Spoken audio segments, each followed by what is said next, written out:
Right, we'll get started, and I am really, really excited today because I have got Ed Lester with us, who is the founder of the New Zealand School of Hypnotherapy and New Zealand Life Coaching, and he has the most amazing stories. And I know a lot of you have already worked with Ed, so some of you already know what a treat you're in for today.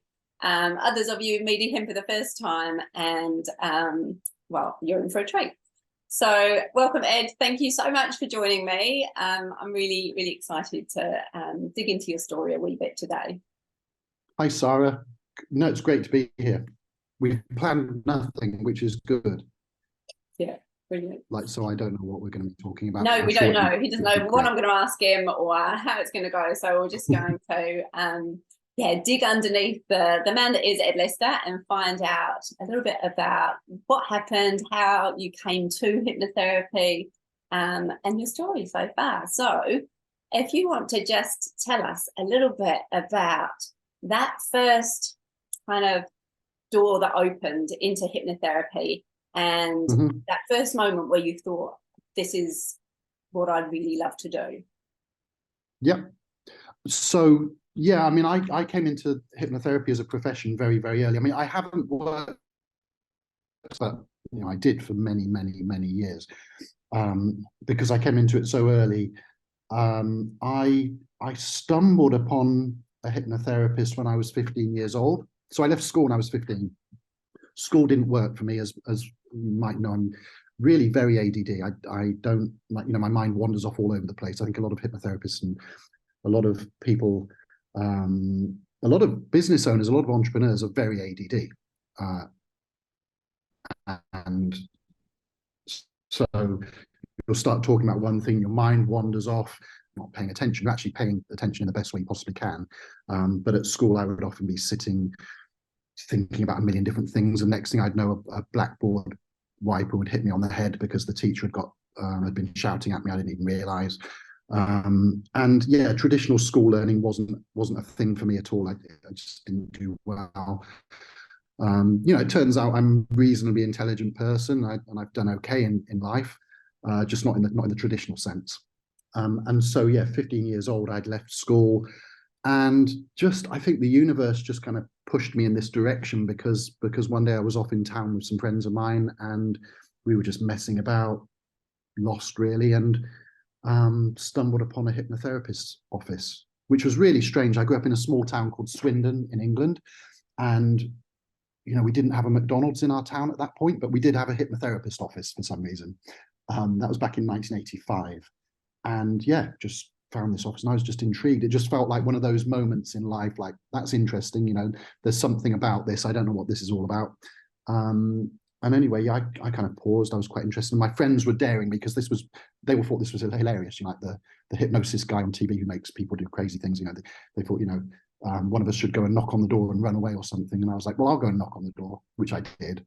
But I didn't want to run away. I just kind of felt pulled, like this was a direction I was really interested in, just intrigued. And, sure enough, yeah, this guy let me in. He's a real nice guy. And he sat down and said, what's going on? And just told my story as best I could. And I didn't even know what I was doing there, quite frankly, but yeah, I just chatted to him, and he did this hypnosis session and gave me a cassette. This was even pre-CD days, and I took that away and listened to it. And frankly, it sounds like an exaggeration, but I walked out of that room a different person to the 15-year-old lost soul that I kind of walked in as. And yeah, I walked out as a different person. And there was I think whenever we make positive changes in life, often there's a stepping stone of emotions. A lot of you that have worked as hypnotherapists, not sad and then happy, or lost and then found, as it were. There tends to be lots of emotional stepping stones. And I think for me, I kind of got a little bit angry, and I think you would be at that age anyway if traditional life wasn't working out for you. I think I was kind of a little bit angry because I felt like, I've been at school for 10 years or however long it was, yeah, I guess 10 years, and really felt that I'd learned very little of any use or value that was going to help me in the world. And I kind of felt, even though I couldn't put my fingers on it logically, I felt that I walked out of that hypnotherapist office, I'd learned more than I'd ever learned in my life, in terms of, I've learned something has changed here. I've learned something about how how things really work and how our minds work, and how there's so much more possible. I didn't have any goals. I didn't know what I wanted. And a lot of people don't have goals. Again, you guys will have noticed this. You ask somebody what they want. Sometimes they're like, well, I don't know what I want. And that's fine. There's nothing wrong with that. It's just important to know that you want something. I want to have some goals. I want to have some direction. I want to be, I want to be passionate and have some path to follow. And I walked out of there knowing I wanted to have goals. There's, I could do something. I could do something amazing. I could have a life. And I just walked out with that knowledge. And nothing that had happened at school. And I'm not knocking school, because for a lot of people, school's awesome, and things have changed a lot in the last 40 years, whatever. Anyway, so I'm not knocking the school system. I'm just saying at that point, it most certainly wasn't for me. So I think I was just a bit angry. I was like, well, nobody ever told me. We had careers advice. My careers advice was go and work at the local dairy or the car factory, or if you really pull your socks up, you could get a job at the insurance offices, and that was kind of Swindon. That was the options. Nobody ever said, you could travel, you could do amazing things. There's unlimited possibilities for you. Maybe intellectually it didn't work out, or certainly in the traditional academic system didn't work out for you. So what? There's a million other ways of approaching life. But nobody ever told me that. It took a hypnotherapist to unlock a new energy of possibilities. And I love whenever that. I go back to that Unlock the story, new possibilities. and It's it's all like such energy. a sliding doors moment, isn't it? Like, no, well, probably wasn't a sliding door, it's probably a swinging door, but I think we all have those in our life where we, if you hadn't have gone in that day, what would your life be? It's a completely different pathway that opened up just from opening that door. And I think that is just the most amazing thing, really. Do you remember, like, when you were in there with that hypnotherapist, do you remember any particular thing that they said, or was it just the overall experience of it? Oh, it was real basic suggestion stuff. I mean, I listened to that cassette years later, and I kind of, this guy was awesome, and that's the thing. This is something for people to understand. I listened to that cassette years later with the knowledge I kind of had, years later, and technically I was able to kind of listen and think, oh yeah, what was actually on that cassette? What was it that I listened to that kind of programmed me into a much happier person? And it's real basic stuff. And that is not in any way to knock the guy. That is just to say, any of you guys that are doing hypnotherapy, if you keep it simple and you really focus on the basics and get the intention right and get the energy right, and you bring your confidence and your empathy, kindness, love, you bring all of those things to the table. You don't need a whole technical toolkit to change somebody's life for the better.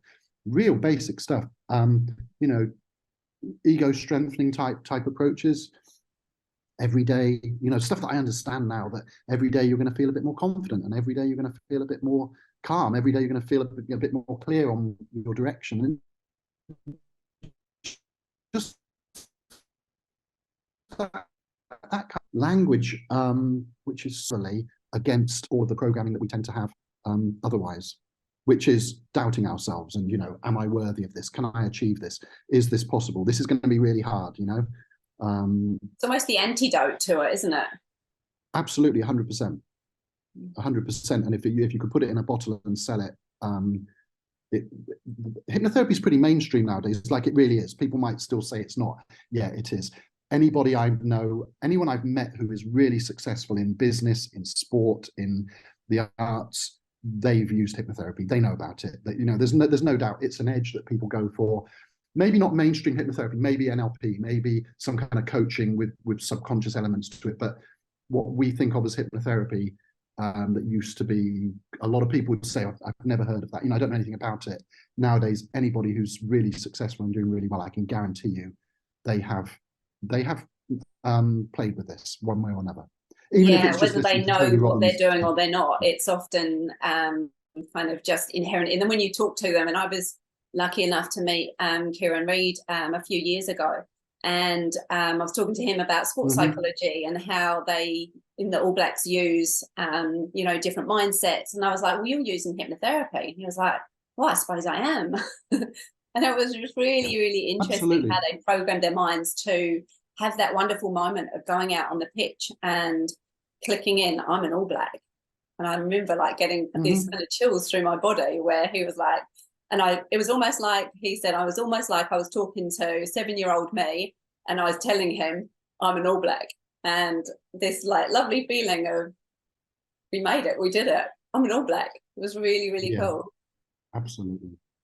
Absolutely. And that in itself is an integration. I mean, that's like a lot of what we do when we're helping people is just get to integrate different parts of themselves. So I've worked with rugby players. I mean, sports isn't my I love sports as metaphors, as an example of, you know, how you can succeed with something, because that gold medal or that record winning performance can't be faked. You know, if you go from one performance level to another, it's very measurable. And so you can look at that different outcome and say what changed in the performance, or what changed as a just an element. What element was changed? If the element that's changed is working on the subconscious, or working on better programs, more positive programming, and then the result changes, it's very, very measurable. So I do like that. And I do know that I've worked with, you know, through different circumstances. I've worked with, you know, elite athletes, to say the least, and rugby being one of the examples.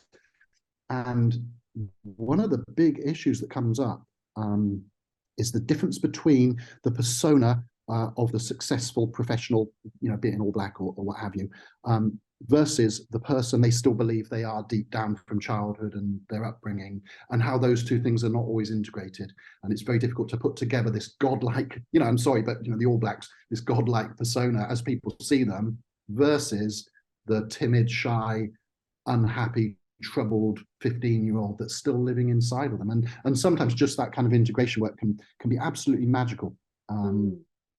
Yeah, absolutely. Yeah, and I think that's And I probably liked what what you you were said, talking about. Ed, before about how, like, even the most basic hypnotherapy suggestions, even if we're just using those really simple suggestions, we can make a huge amount of difference. And I've seen that Mhm. on that first, you know, introduction day that we do on the course.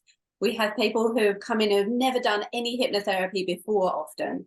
And Mhm. by the end of that day, they have given a mini hypnotherapy session, and it's the most Yeah. amazing thing, just with really, really simple suggestions and already making change. I think it's such Mhm.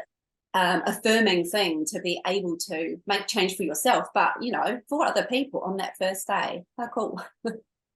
Yeah, I mean, just learning basic stuff, you know, the basic suggestion work is, you can change somebody's life and forever in a split second. And that's what's so powerful. And I think it's what it is, Sarah, it's that combination. It's having that basic knowledge, but it's also having the mindset of, this is valuable. You know, I should be confident because this is valuable. This helps people. I shouldn't be doubting myself. No way, because that's actually to the detriment of a client or the person you're working with. If you doubt yourself, that's a disservice to your client. If you're confident, if you know the value of what you're doing, you've got some simple tools and what have you, it all comes down to intention. You want to help people, that's a beautiful thing, and just do it. One of my biggest concerns is when somebody starts to learn about hypnotherapy, they get excited, they realize it's really powerful, but they hold back from helping people. They don't go and get their clients, or they don't put it into action. That troubles me, because it's, you know, there's so much potential. Like, my visualization is always the same. Anyone on this call that's worked with me, you know that when I'm on a call like this, I can see a few faces on Zoom or what have you. It's same in a training room, like 20 or 30 people in a room. I don't just see those people. My main focus is what's going on behind them. And what's going on behind them is there's hundreds, thousands of people, you know, and I see this. I see these people, and they're kind of looking at me and saying, Ed, you know, make these people get started, you know, make them go and make them get out there and start putting this out in the world, because it's, you know, if you don't, we're not getting. And that's how I kind of see it, that we're creating these ripples and this massive impact, you know, one person at a time. But every time somebody learns, and I don't care if it's hypnotherapy skills or NLP skills or coaching or Reiki or whatever, I don't care. But once you learn how to use that in a way where you can work with the subconscious mind in a transformational way, you've got to get it into action, because otherwise it's just potential, and it stays in that potential place.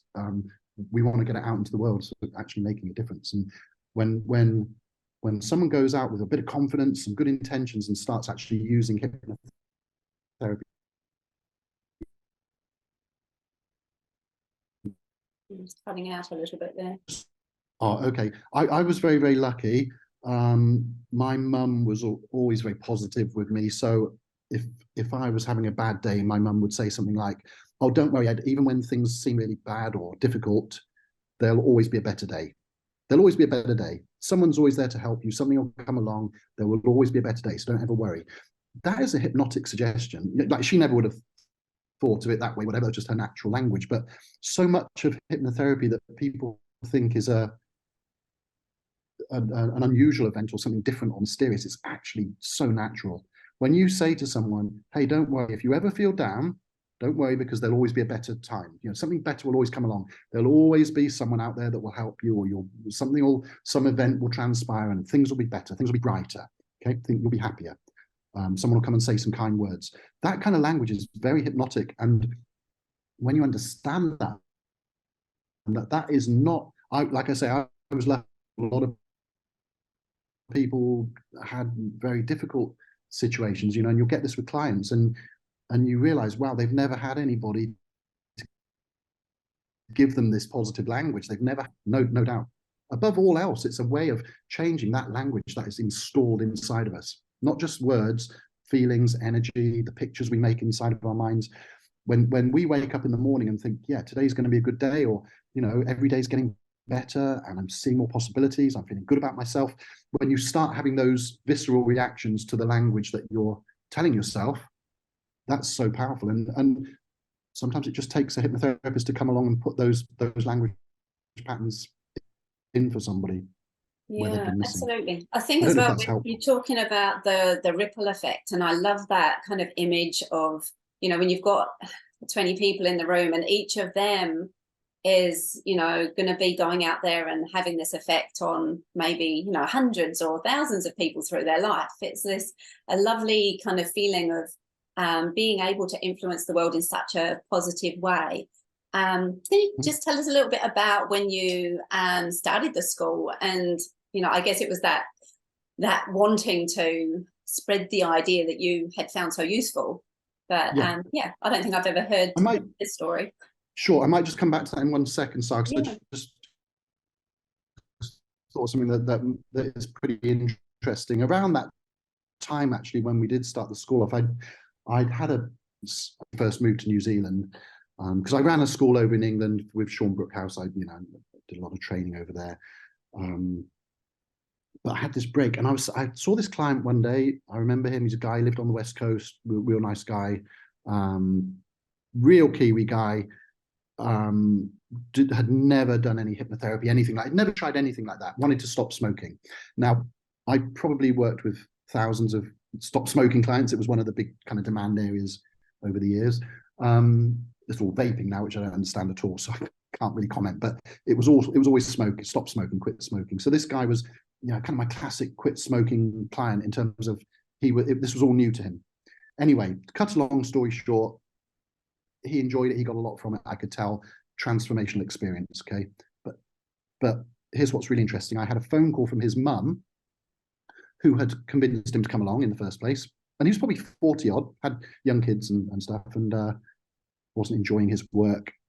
I got a phone call from his mum, I don't know, a year or two later, and she said, "Ed, I just wanted to phone you and thank you for what you did for my son."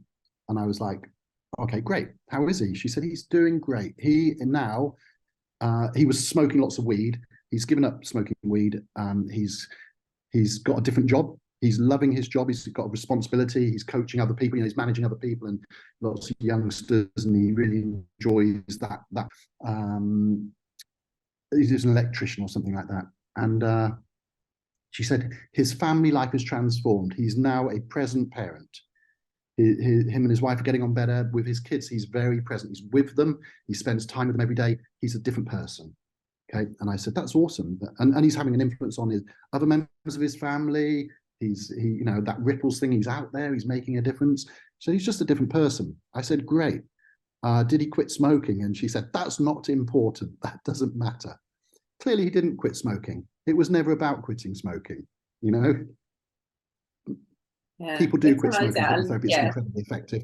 But it wasn't on this occasion. That's not really what it was about. There were other things going on. And, just a few sessions, and this guy is on a different path. His life's changed, and his mum's in tears thanking me. And it's not about that. And, and that kind of brings us back to starting the school. It's not about what I did. It is, technically speaking, but anybody here on this call today, whether you're already seeing clients, whether you're, I'm hopefully giving you a bit of a push to get started seeing clients, or whether you're new to this and you're here and you're just investigating what hypnotherapy training is all about, I would urge you don't need that much to be able to start making those kind of changes for people. And often it's very natural, everyday conversations. Once you've got the skills, it seeps into your everyday language. You can't help saying to somebody, hey, if you keep doing that, some amazing things are going to start happening. I remember you saying exactly the same thing to me, Ed, when I first started, and I think I'd done about maybe 2 or 3 different modules, and I'd done the stop smoking one. And I remember you saying, just go and do one. And so that was one of my first clients, just someone at work who wanted to quit smoking, and I had the tools to do it. And it's just lovely to. I'm still friends with her. She's still not smoking, but it's.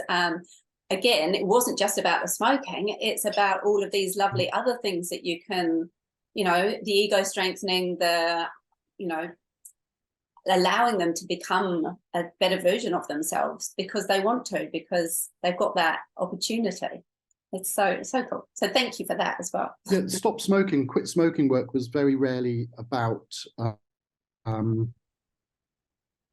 no, you're very welcome. Like, you're doing amazing work, Sara. Can I just ask before I carry on, can everybody still hear us? Because I think we were freezing a little bit, or yeah. Is everyone good? Oh, okay, cool. Just want to make sure we're flowing and everyone can follow the conversation. Yeah. So often sometimes it is about the quitting smoking. It really is, but often it's the miracles that go with it, because do you know what? And I know I'm kind of harping back to yesteryear, but when people achieve that thing that they thought they would never be able to do, and often it was men, it was probably 70-30, because most of my hypnotherapy clients will be women, but when it was smoking, it was often men, and it was often at the point at which they were starting a family or some kind of life transition where it was like, okay, it's time. But there was also a voice in their head saying, but I don't know if it's possible. And when someone comes along and says, not only is it possible, it's going to happen, if you want it to, it's going to happen, that when they actually like, wow, this is going to work, like this is working, I'm a different person now. When that kicks in, the miracles that go with that are like, wow, what else is possible? I could be more confident. I'm going to spend more time with my kids. I'm going to be feeling better about myself as a parent, because I'm going to feel I'm in control, and I'm going to teach them how they can make positive decisions. And none of this is logical. It's all energy based, but it's the person changes. That's what we do. I mean, we shift someone's identity in terms of, we help them to believe they can be a different version of themselves, a better version of themselves. Yeah, which incidentally doesn't mean compromising who they are. They actually become more authentic. They become more genuinely the real them. But all the I quit smoking. Okay, I've lost weight. Okay, I'm getting fitter and healthier. They're great benefits, but fundamentally the shift is, I've become a different person. I've become the person I wanted to become. And I'm in control of that change as well. It just gives you that, I guess, agency to do what you want to do and, drive yourself in the direction you want to go in, which is, up until you have that moment, is you feel like everything else is influencing you. It's the outside world that's deciding which way you can go and which way you can't go. And suddenly there's this shift to, actually, I've got so much more control over how I feel, where I go, what I want to do. And that's amazing. Yeah. Do you think? And you asked the question about starting the school, Sarah. So you asked the question. Get to that quickly, and then you're going to lead us in a really nice little meditation for the end. Okay, I can do that, I'm sure. So when we started the school, it all came down to core values of why we wanted to do that and why it would be different from other trainings available. And because what's the point if you're going to do the same as everybody else, right? I mean, that's any of you that want to set up a practice, or you've already set up a practice. Part of the deal is, how can I do something that's a bit different, that people are going to see me and think, wow, it's not about being better than other people. It's about, how is that different from what others are doing? How is that unique? How can that add value? And I always knew, I come from a business background, so I want people to take themselves seriously. I don't want it to be just this cottage industry thing of, I work from home and see a couple of clients, and I want people to see that there's potential. You can take your hypnotherapy training, should you wish, into any area. You can do workshops, you can develop your own courses, you can take this into organizations, you can build out anything you want with this. And I wanted people to understand that, this was a serious thing, and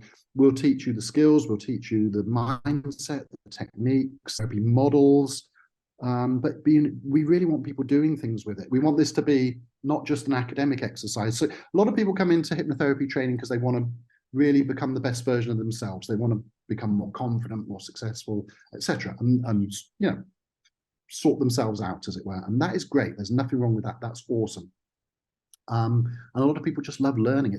It is probably one of the most fascinating subjects in the world. So learning about the subconscious mind and how you can use that to make changes for yourself, for other people, that is a fascinating topic, especially when it's not taught in schools particularly, and even in universities, it's taught in a very academic way. When you actually start to learn in a practical way of how does this actually work? How do we get change? How do we create change and transformation? How do we do that rapidly and very naturally? That's fascinating. A lot of people, that's their drive. But there's also this group of people that are like, yeah, I want to learn this and I want to use the benefits myself, but I also want to use these tools to help others, to make a difference in the world. And I wanted to make sure that, should people want to come through our training and then go on and do that we would be well and truly behind them, and that would be something we could really get behind. And that has played out that way, by the way, Sara. I mean, I think most of the successful hypnotherapists in New Zealand today, either they've come through our training or they've been influenced, they've done some of our courses, or they have been involved with us one way or another. A lot of our students from the early days and to today have gone on and become trainers. I mean, you're a great example of that. You came on the course as a student. I was once a student. It's the same thing, and you can go on and become a trainer, or you can go on and do whatever remarkable thing. And I'm very proud that we've done that. I guess in summary, that it wasn't just an academic exercise. We've helped people to do real work and to make real changes. And sometimes I think, how many people out there in New Zealand and in the world, just because of this particular school, are living amazing lives and have gone off in these different trajectories and really let go of blocks and the kind of ball and chains of the past. Absolutely. And healthier. It's something to be really proud of. Just well, those if I was going to think of one moment in my life that was like a sliding doors moment, it would be that moment of picking up the phone and talking to Ruth about the course. That's like that moment that my life kind of went, oh, it could have gone that way, or it could have gone that way, and it went that way. And it's like worlds apart from what I would have carried on doing if I hadn't picked up that phone. Yeah, absolutely. And I mean, we've got trainers in the school now, like Joe in Auckland, for instance, who's awesome. But I never trained Joe. I trained the people who trained Joe. And so it's like another generation. That's what really blows me away, to be honest. Like, that's awesome. I've taught some people, they've gone on to become trainers, they've taught people, and now those students are coming through and doing incredible things. And that's the idea. That's the kind of, I guess, a lot of us, as you get a bit older or whatever, you start thinking legacy, like, well, I want to leave something. I want to do something that keeps going, because, there are plenty of, I don't want to be conspiratorial here at all, but there are plenty of forces in the world, commercially, whatever, that hypnotherapy and any kind of transformational change model is actually quite threatening. Number one, it operates on a deeper level. A lot of the established ways of doing things in the world, dieting, I mean, I won't even go there, but let's just take dieting as an example. It's a doing thing. You learn this diet and you do as you're told and you follow these rules, and this is what you do. Hypnotherapy is so much deeper. It's a million times deeper, because it goes into who are you going to become when you make this change. So you want to lose weight. Who is that version of you that has lost weight or is fitter and healthy or whatever? Who is that person? How is that person different from who you are? And it works on that level, not like a dieting book or dieting supplement or what have you, or some pills and potions. So a lot of people in some really big industries probably, would find our approach quite threatening, because you can't bottle it. You can't sell it in the same way. Okay, so and also when someone's experienced transformation, they're on to the next thing. You can't sell them another bottle. You can't sell them another book. You can't sell them a new diet. They're on to the next thing. You've now, which we can do as as a hypnotherapist, you can do that. You can say, great, we've solved that. You've quit smoking. What's next? I used to always say that. What's next? And a lot of people would say, well, I didn't know. I thought hypnotherapy, you could just stop smoking. I didn't know you could do other things. It's like, you can do whatever. You've now saved a lot of money. You're going to live longer. You're feeling much better about yourself. What should we do next? You want to get a better job? You want to improve your life in some other way? Let's talk about what your goals are now and move on to the next stage. So I can't remember what the question was, Sarah. But it was about starting the school. But I think you've really, given us a lovely overview of the passion behind that and your vision for the future. And I think, if you've ever worked with Ed, you'll know that he's kind of more of a visionary type of person. He's got that amazing overview of the changes that we're creating as a school, but it comes from a place of absolute kind of passion for the subconscious mind and what we can achieve. So thanks so much, Ed, for giving us a little bit of an insight into your journey. Can I just add one thing, Sarah? Sorry. Can I add one thing? Can I add one thing that's probably important? So the big things with all of our trainings, whichever school, whatever modality, what have you,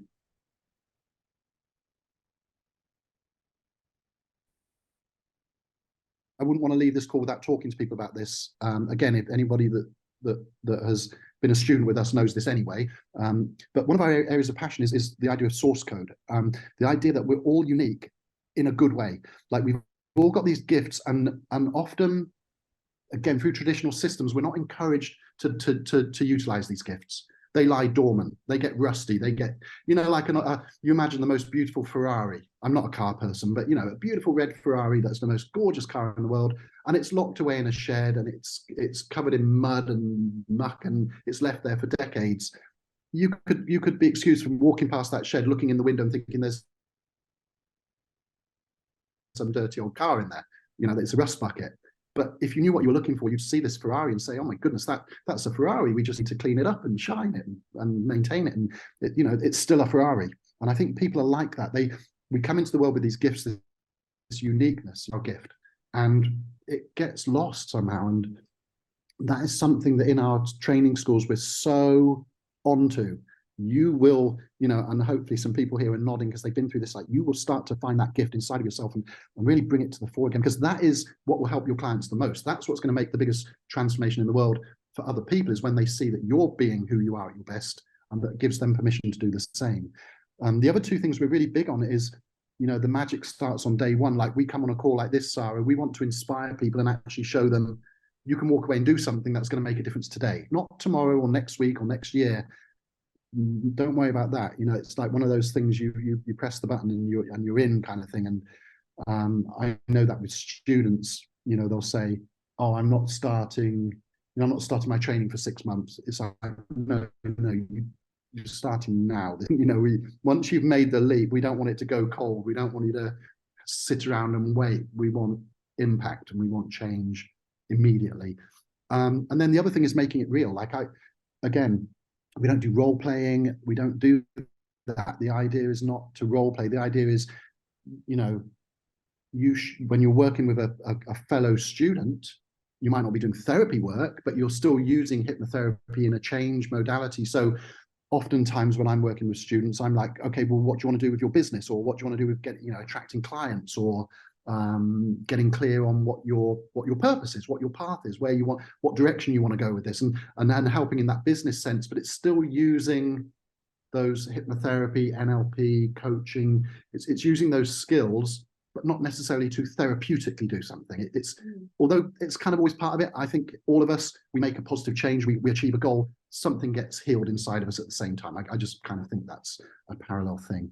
But that's all I wanted to say. So those three things, get going now, don't delay, and always work on source code. Always ask yourself, what is it about me that's unique and special that I've been hiding, that I don't want to be big-headed about, or I don't want to seem arrogant, or I don't want to enjoy myself too much. I'd rather keep that bliss thing hidden away a bit, but actually I want to do a little when you do the meditation, the little meditation now, do you want to like focus it on that source code? Because I think that would be a really powerful thing for everyone to just, you know, really reconnect to that part of themselves.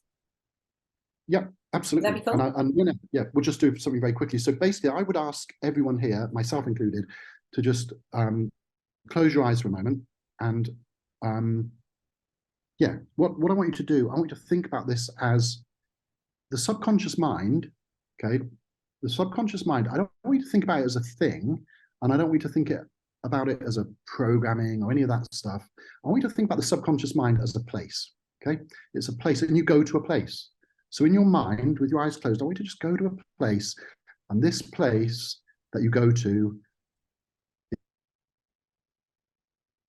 is real as anything that you're discovering in this world. It's inside of you, but it's also connected to the wider world. It's also connected to the universe out there, to everything.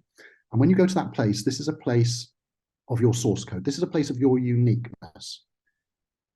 So you go to that place, and it's a place where you feel so safe, so strong. And notice what it looks like there, the colors, the surroundings, the things that you put there that make it feel special. And think about the sounds close by to you and the sounds in the distance. You know, it could be the gentle pattering of rain, it could be the ocean, it could be a beautiful musical sound in the distance, it could be anything, it could just be your breathing close. You might hear your own breathing, but just be there, be aware of all those things and what it feels like. What's the energy, what's the emotion, what's the energy that you feel like when you are in a place that is just for you, in a very special place where you can be strong, it's full of possibilities, full of power. You just feel authentic. It's an amazing thing. And think about when you're in that wonderful place of uniqueness and power, what does it feel like in terms of possibilities? What could you do with this energy? If you let this energy flow and you really step into this person that you can be at your most powerful, your most confident, your most relaxed, your most focused, excited, full of possibilities. Just think about how that plays out into the future and all the things that you can achieve as that person. And then when you're ready, just bring yourself back slowly, but come back changed, come back different. You know, don't waste the opportunity. Come back with something new and exciting that you're going to use in the real world whenever you need to. And just bring that back with you slowly and realize there's a part of you that is always in that subconscious place, always in that place of power. And you can anchor that, you can use that in so many ways in your life. And just bring back that energy with you. And when you're ready, just open your eyes, bring back that power, those possibilities with you. And just start to think about some ways that you're going to be able to use those source code experiences and that unique power, that unique gift and strength that is you.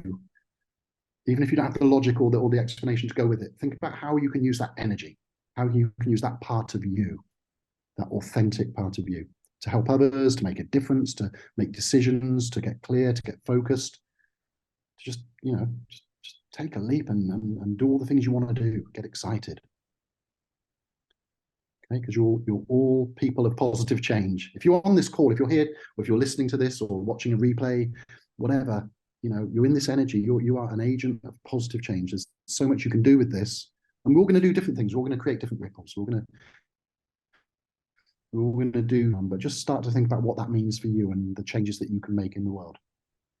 Very, very exciting. So if you're not already, just bring yourself back, eyes open, bring back all that positive energy with you. That was lovely. Too easy. Thank you. It just reminded me, I think I did one very similar to that, like right at the beginning of the journey. And in my amazing place, I had this perfume, and it like filled the whole place with this amazing perfume. And when I got off, I realized that it was a perfume that I have that's called Sparkle. And it just reminded me then, because every time I had a client after that, I would use that perfume and I would like kind of breathe it in and it would be like Sparkle. And that word sparkle kind of brought me back to being the best kind of version of myself that I could be. So it just kind of sparked off that memory again. Still got it. That's awesome, Sara. Like one thing I'll say about hypnotherapy, just as a summary, not a summary, but just maybe an extra thing, it's all about energy. And I always teach it like a recipe. So when we're using suggestions and therapeutic work, or coaching, teaching, whatever you guys do, you bring all your different skills in, bring it all in like a recipe, but also think about energy recipes for your client. Like, what do they need? And one of the things I find with hypnotherapy is it gets very serious sometimes. It's a really serious topic. And when people are working with clients, they sound very serious and it all has to be about relaxation and calmness. But actually, you can bring some different energies in. You can make your hypnotherapy session very energized, very uplifting. And you can bring things like humor in. And you're very good at that, Sara. You've got an awesome gift of really making people feel good about themselves and bringing that warm, friendly energy that really makes people feel understood and listened to and involved. It's a wonderful thing. But you're also very good at bringing in humor at just the right moment, and people start laughing and smiling. And I think some hypnotherapists forget that. They make it so serious, like some kind of a Sigmund Freud type thing, and it's like, no, this can be lighthearted and this can be fun. And sometimes for the perfect client, that little bit of lightheartedness and fun actually is the little part of the reasoning that makes it all come alive. Absolutely. Does anybody have any questions for Ed? Feel free to pop them down in the chat, or give me a wave and I can unmute you. But actually, I'll unmute everyone, and then if you want to. Yeah, I've got some lovely comments in the chat here, which good. Wonderful, like Jade,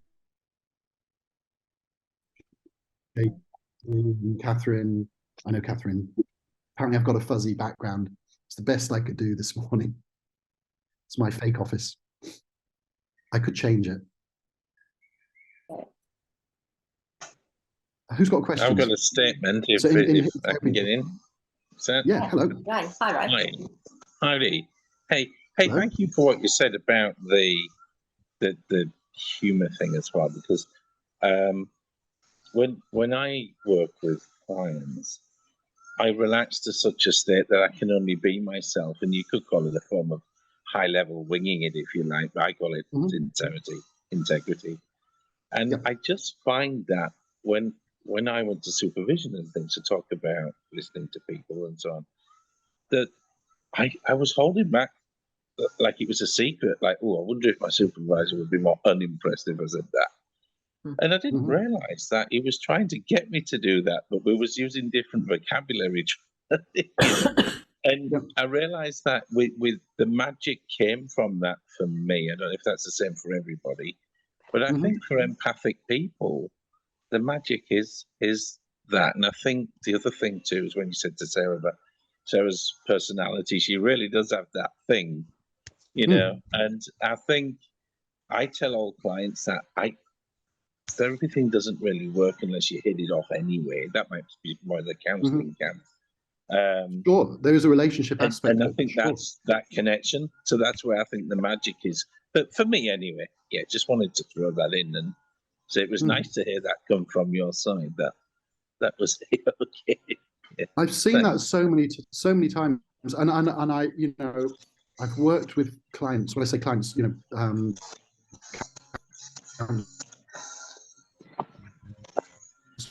she wasn't getting clients, or she wasn't getting the right clients, and she was dealing with very heavy subjects as a counsellor, but a lot of kind of grief and trauma. But I said to her, what's your source code? Who are you? Like deep down, if someone really knew you well and they described you, who are you? Who's the real you? And she said, I am fun and laughter.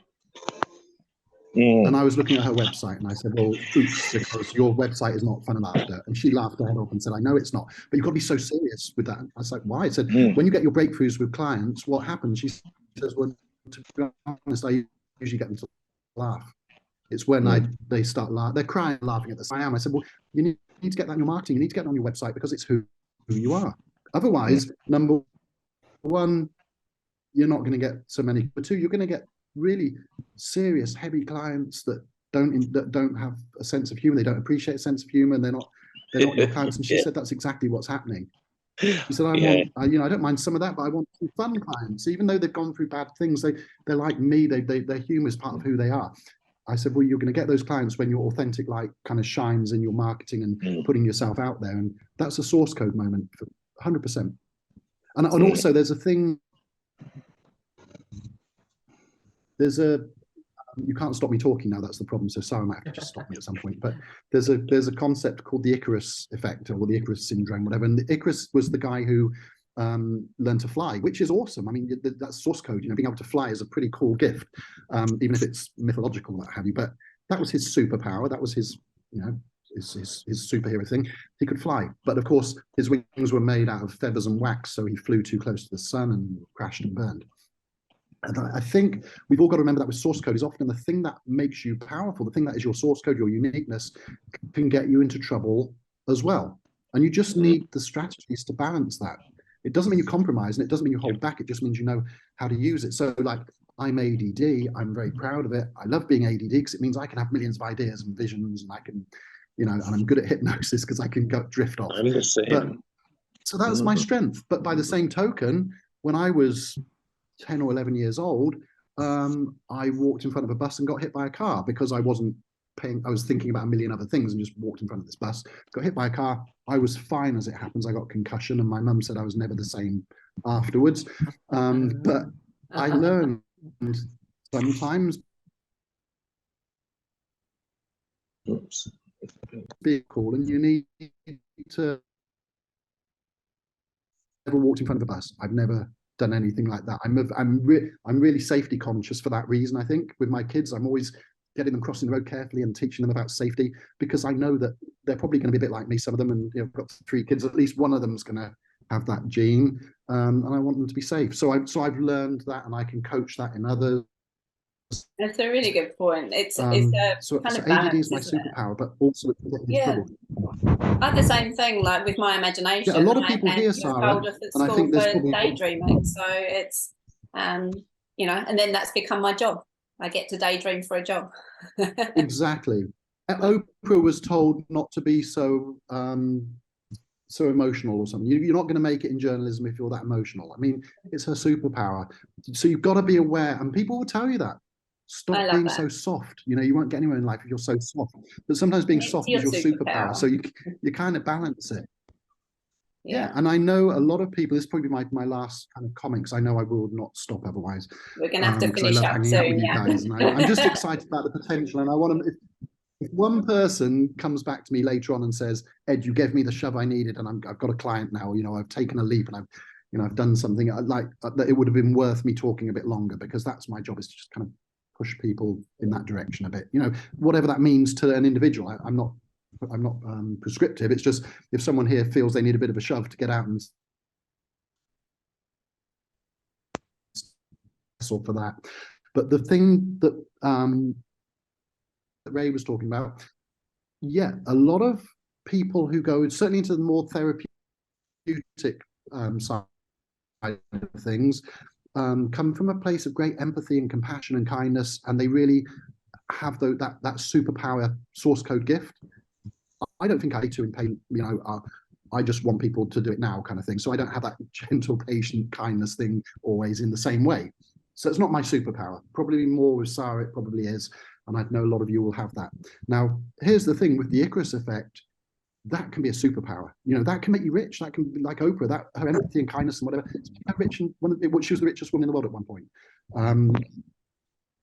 So I think that's amazing, but also it can get you into trouble. So a lot of people, that same thing that makes them great at helping other people and creating positive transformation for others and healing, is the very same source code that stops them promoting themselves, stops them having big ideas about putting themselves out there, or telling people they should sign up for their sessions or whatever, because they start feeling that that's not an empathetic thing. Promoting yourself, letting people know of what you offer and how you can help them, that's not empathetic. That's where we connect with other people, and you can get in trouble. When we connect with other people on the course, and we can kind of merge superpowers, then that is not just 1 + 1. That's 1 + 1 = 1 billion, because that just starts a whole new kind of way of doing things. Wonderful. Well, thanks so much, Ed, for all your wonderful stories. So, and you can I could listen to Ed forever as Yeah, well. you guys are so welcome. We It's just nice to see some can't. We haven't got familiar enough faces here that I'm time. going to be catching up with soon. And I've Thanks got a everyone who put client your in kind words in the 7 chat. It's really, minutes, so really good. I'm gonna have Okay, to go. go and change their lives, Sarah. I will, I promise. Go and do the Thank great you work. so much, Ed. Okay. It's been an absolute pleasure having you on. We'll have to do it again sometime because I know that Yeah, you've got a I can't million stories, and that was only a couple of them. So Yeah. we will definitely Anytime. do it I'm again looking forward to it sometime. already. It's been great. Lovely to meet you guys. Lovely. And to Lovely see to some see familiar you all. people. Thank you so much for taking this time out of your Monday morning, and have an awesome week. Go and change lives, as it Great. says. Awesome. Well done, everybody. You're doing great Bye. work. Carry on. Bye.